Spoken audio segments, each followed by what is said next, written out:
नमस्कार मंडळींनो. आज Aparna's home and किचनमध्ये मी बनवते लहान बाळासाठी होममेड सेरेलेक.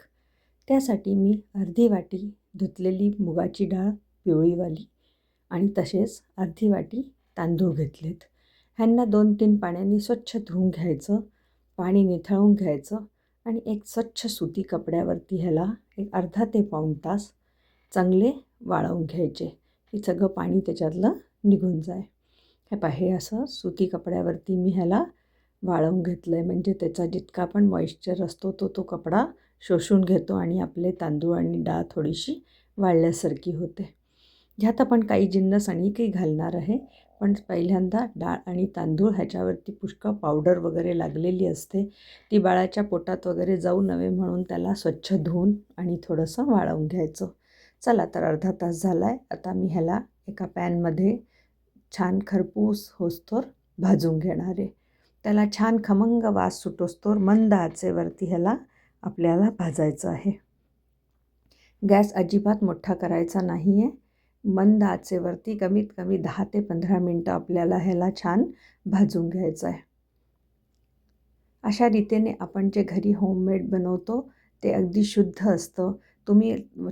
तुम्हाला वाटलं तर ह्यात तुम्ही मसूरची थोडी डाळ पण भाजून घालू शकता. ती पण बाळासाठी फार चांगली असते. ह्यांच्यामध्ये प्रचूर मात्रामध्ये प्रोटीन असतं आणि तसंच तांदूळ पचायला फार हलके असल्यामुळे त्या बाळाला सुरुवातीला डाळ तांदूळच आपण सुरुवात करतो. हे मी खमंग असं भाजून घेतलं आहे. आता ह्याच्यात मी कमीत कमी 8-10 मकाणे आणि 5-7 बदाम ह्यांना स्वच्छ कपड्यांनी पुसून घ्यायचं आहे आणि मग ह्यांना पण ह्या भाजत्याच ह्याच्यामध्ये घालायचं आहे. तुम्हाला हवं तर तुम्ही डाळ वेगळी आणि तांदूळ वेगळेसुद्धा भाजून आणि नंतर मिक्स करू शकता. त्यात मी 2 चमचे लहान चमच्यानी जिरं घातलं आहे. जिऱ्याचा फार छान स्वाद येतो, का तर लहान बाळाला मीठ आणि साखर द्यायची नसते. ह्याच्या खमंग वासामुळे तो चांगलं व्यवस्थित खाऊ शकतो. हे सगळं असं व्यवस्थित भाजलं गेलं आहे. मकाणा पाहून घ्या थोडासा हाताने चुरडून की चुरडला जातो आहे की नाही, म्हणजे हे सगळं भाजलं गेलं आहे. हे सगळं भाजायला मला कमीत कमी 10 ते 12 मिनटं लागली आहेत. आता हे सर्व जिन्नस भाजून झाल्यानंतर ह्यात मी घालते 2 चमचे ओट्स ऑलरेडी खूप फायबर असतात आणि त्याच्यामध्ये प्रचूर मात्रामध्ये जे आपल्याला आहे ते हार्टसाठी वगैरे सुद्धा चांगलं असतं. तर लहान बाळाला आपण असं भिजवून देऊ नाही शकत. यातच घालून आणि केलं की ते छान ग्राइंड होऊन जातं.